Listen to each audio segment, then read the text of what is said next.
Hello സുഹൃത്ത്, നമസ്കാരം. ഓരോ കോമ്പറ്റേറ്റീവ് എക്സാമിലും കറണ്ട് അഫയേഴ്സിന് വളരെയധികം പ്രാധാന്യമുണ്ട്. നമ്മളിന്നും ലേറ്റസ്റ്റ് ആയിട്ടുള്ള കാര്യങ്ങൾ അപ്ഡേറ്റ് ചെയ്ത് പോവുകയാണെങ്കിൽ നമുക്ക് ഇന്റർവ്യൂസ് അതുപോലെ തന്നെ റിട്ടേൺ എക്സാം എവിടെയും നമുക്ക് ശോഭിക്കാൻ സാധിക്കും. അതിന് നമുക്ക് വേണ്ട സമയമാണ്. നമ്മൾ സമയം മാറ്റിവെച്ച് ഓരോ പരീക്ഷയ്ക്ക് വേണ്ടി പ്രിപ്പയർ ചെയ്യുകയാണെങ്കിൽ നമുക്ക് വിജയിക്കാൻ സാധിക്കും. വിജയം എപ്പോഴും അതിൻ്റെ പ്രധാനപ്പെട്ട ഒന്നാണ്. ഹാർഡ് വർക്കും അതുപോലെ തന്നെ ടൈം അതിനുവേണ്ടി സ്പെൻഡ് ചെയ്യുന്നതും. ഇന്ന് ജൂൺ 4 ലേറ്റസ്റ്റ് കറണ്ട് അഫയേഴ്സുമായി ജേഡിസ് കറണ്ട് അഫയേഴ്സ്. നമുക്ക് ഇന്നത്തെ കറണ്ട് അഫയേഴ്സിലേക്ക് പോകാം. 2024 20ാമത് പി കേശവദേവ് സാഹിത്യ അവാർഡിന് ആരെയാണ് തിരഞ്ഞെടുത്തത്? അടൂർ ഗോപാലകൃഷ്ണൻ. അടൂർ ഗോപാലകൃഷ്ണൻ നമുക്ക് എല്ലാവർക്കും അറിയാവുന്ന ഒരു പ്രഗത്ഭ വ്യക്തിയാണ്.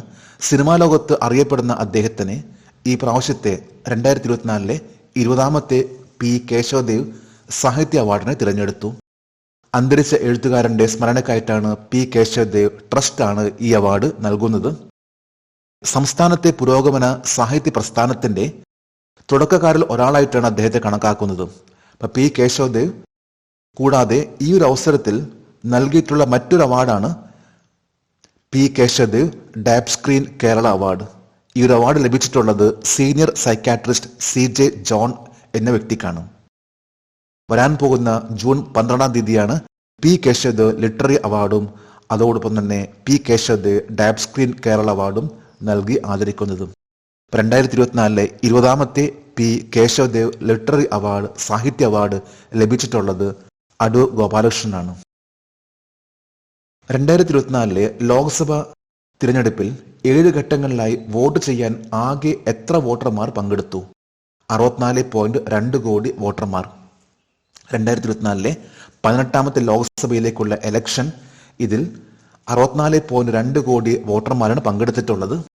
ഇന്ന് ജൂൺ 4 ഇന്നാണ് വോട്ടെണ്ണൽ. കഴിഞ്ഞ 2 മാസമായി നടന്നിരുന്ന ഈ ഒരു എലക്ഷൻ അതിന്റെ അവസാനത്തെ സ്റ്റേജ് ആണ്. ഒരുപക്ഷെ വീഡിയോ കാണുമ്പോഴേക്കും നിങ്ങൾ എല്ലാവരും എലക്ഷൻ റിസൾട്ട് അറിഞ്ഞിരിക്കാം. 64.2 കോടി ജനങ്ങളാണ് 2024 എലക്ഷന് വോട്ട് ചെയ്തിട്ടുള്ളത്. ഇതിൽ 31.2 കോടി വനിതകളാണ്.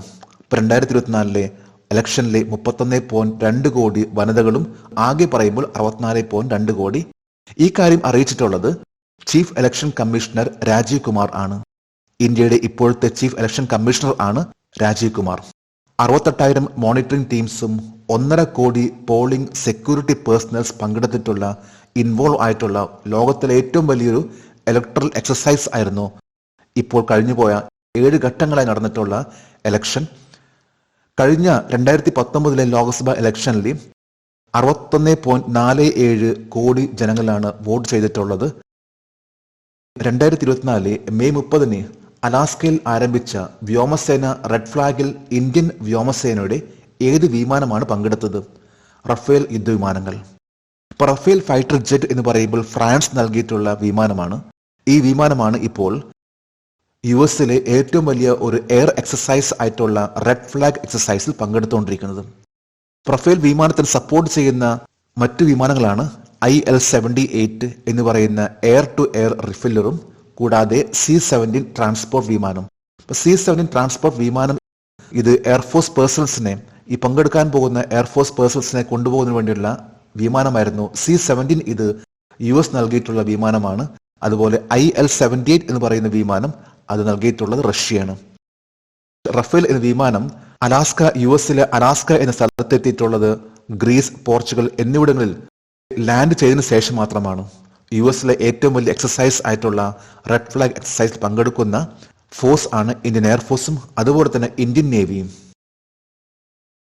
ഐക്യരാഷ്ട്രസഭയിലെ ഇന്ത്യയുടെ സ്ഥിരം പ്രതിനിധിയായി വിരമിച്ച ആദ്യ വനിത ആരാണ്? റുചിര കമ്പോച്ച്. യുണൈറ്റഡ് നേഷനിലെ പെർമനന്റ് റെപ്രസെന്റേറ്റീവ്, ആദ്യത്തെ ഫീമെയിൽ പെർമനന്റ് റെപ്രസെന്റേറ്റീവ് എന്ന ബഹുമതി ലഭിച്ചിട്ടുള്ളത് റുചിര കമ്പോച്ചിനാണ്. ലേറ്റസ്റ്റ് ആയിട്ടുള്ള വാർത്തയാണ്. റുചിര കമ്പോച്ച് തന്റെ സ്ഥാനത്ത് നിന്ന് വിരമിച്ചിരിക്കുകയാണ്. 2022 ജൂൺ 21ാം തീയതിയാണ് യുണൈറ്റഡ് നേഷനിലേക്കുള്ള ഇന്ത്യൻ അംബാസിഡർ ആയിട്ട് പെർമനന്റ് റെപ്രസെന്റേറ്റീവ് ആയിട്ട് റുചിര കമ്പോച്ചിനെ നിയമിച്ചിട്ടുള്ളത്. യുണൈറ്റഡ് നേഷനിലേക്കുള്ള ഇന്ത്യയിലെ ആദ്യത്തെ ഒരു ഫീമെയിൽ പെർമനന്റ് റെപ്രസെന്റേറ്റീവ് ആയിരുന്നു റുചിര കമ്പോച്ച്. 2022 ഓഗസ്റ്റ് 1ാം തീയതിയാണ് റുചിര കമ്പോച്ച് ആ ഒരു സ്ഥാനം ഏറ്റെടുത്തിട്ടുള്ളത്. 2024 മെയ് 31 റുചിര കമ്പോച്ച് ആ സ്ഥാനത്ത് നിന്ന് വിരമിച്ചു. റുചിര കമ്പോച്ച് ഭൂട്ടാൻ, സൗത്ത് ആഫ്രിക്ക, യുനെസ്കോ എന്നീ രാജ്യങ്ങൾ എന്നിവിടങ്ങളിൽ സേവനം നൽകിയിട്ടുള്ള വ്യക്തിയാണ് റുചിര കമ്പോച്ച്. ഈ കഴിഞ്ഞ 31 മേയ്ക്ക് റിട്ടയർ ചെയ്തു. 3 ജൂൺ 2024 രാവിലെ സൗരയൂഥത്തിലെ എത്ര ഗ്രഹങ്ങൾ ഒരുമിച്ച് വിന്യസിക്കപ്പെടുന്നു? 6 ഗ്രഹങ്ങൾ. ഈ ജൂൺ 3 തീയതി 6 ഗ്രഹങ്ങൾ ഒരേ ലൈൻ തന്നെ വന്നിട്ടുള്ള ഒരു ദിവസമായിരുന്നു. ഒരേ ലൈനിൽ ഇവ Mercury, Mars, Jupiter, Saturn, Uranus, Neptune. അതായത് വീനസ് ആൻഡ് എർത്ത് ഇതിൽ പെടുന്നില്ല. Mercury, Mars, Jupiter, Saturn, Uranus, Neptune ഇവയെല്ലാം 6 പ്ലാനറ്റ്സ് ആണ് ഒരേ നിരയിൽ എത്തിയിട്ടുള്ളത്. 2024 പരേഡ് ഓഫ് പ്ലാനറ്റ്സ് എന്ന പേരിലും അറിയപ്പെടുന്ന 6 ഗ്രഹങ്ങൾ ആണ് ഇവയെല്ലാം. ഇനി വരാൻ പോകുന്ന അടുത്തൊരു ദിവസം എന്ന് പറയുമ്പോൾ 28 ഓഗസ്റ്റ് ആണ്. 28 ഓഗസ്റ്റിനും ഈ പ്രാവശ്യം ഇതേ തരത്തിലുള്ള 6 ഗ്രഹങ്ങൾ ഒരേ ലെവലിൽ എത്തുമെന്നാണ് പറയപ്പെടുന്നത്. മെക്സിക്കോയുടെ ആദ്യ വനിതാ പ്രസിഡന്റായി തിരഞ്ഞെടുക്കപ്പെട്ടത് ആരാണ്? ക്ലോഡിയ ഷെയ്ൻബോങ്. മെക്സിക്കോയുടെ ആദ്യത്തെ വുമൻ പ്രസിഡന്റ് ആയിട്ട് ക്ലോഡിയ ഷെയ്ൻബോങ് ഇലക്റ്റഡ് ആയി.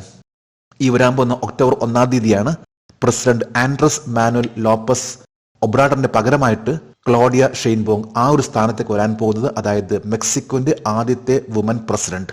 ക്ലോഡിയ ഷെയ്ൻബോങ് ഒരു എനർജി സയന്റിസ്റ്റ് ആയിരുന്നു. മെക്സിക്കോ എന്ന രാജ്യം അറിയപ്പെടുന്നത് യുണൈറ്റഡ് മെക്സിക്കൻ സ്റ്റേറ്റ് എന്ന രീതിയിലാണ്. മെക്സിക്കോയുടെ ക്യാപിറ്റൽ ആണ് മെക്സിക്കോ സിറ്റി.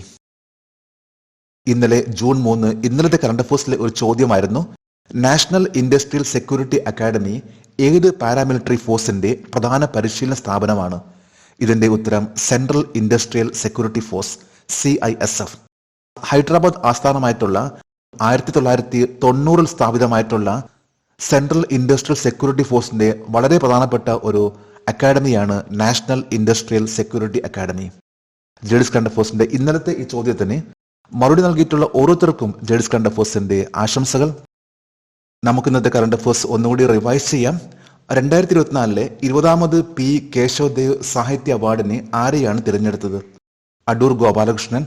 2024 ലോക്സഭ തിരഞ്ഞെടുപ്പിൽ 7 ഘട്ടങ്ങളിലായി വോട്ട് ചെയ്യാൻ ആകെ എത്ര വോട്ടർമാർ പങ്കെടുത്തു? 64.2 കോടി വോട്ടർമാർ. 2024 മെയ് 30 അലാസ്കയിൽ ആരംഭിച്ച വ്യോമസേന റെഡ് ഫ്ലാഗിൽ ഇന്ത്യൻ വ്യോമസേനയുടെ ഏത് വിമാനമാണ് പങ്കെടുത്തത്? റഫാൽ യുദ്ധവിമാനങ്ങൾ.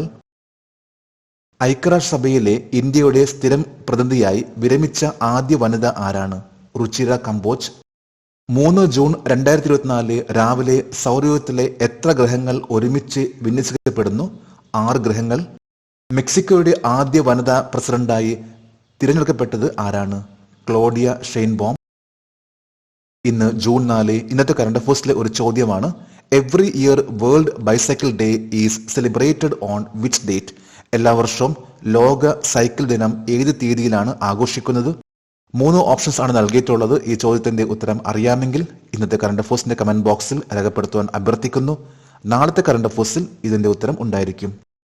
ജേഡിസ് കറണ്ട് അഫയേഴ്സിന്റെ ഇന്നത്തെ ഏറ്റവും ലേറ്റസ്റ്റ് ആയിട്ടുള്ള കറണ്ട് അഫയേഴ്സ് കണ്ടിട്ട് ഇഷ്ടപ്പെടുകയാണെങ്കിൽ ഈ ചാനൽ സബ്സ്ക്രൈബ് ചെയ്യാനും ഷെയർ ചെയ്യാനും മറക്കരുത്. നമുക്ക് നാളെ വീണ്ടും പുതിയ കറണ്ട് അഫയേഴ്സുമായിട്ട് കാണാം. Thank you very much.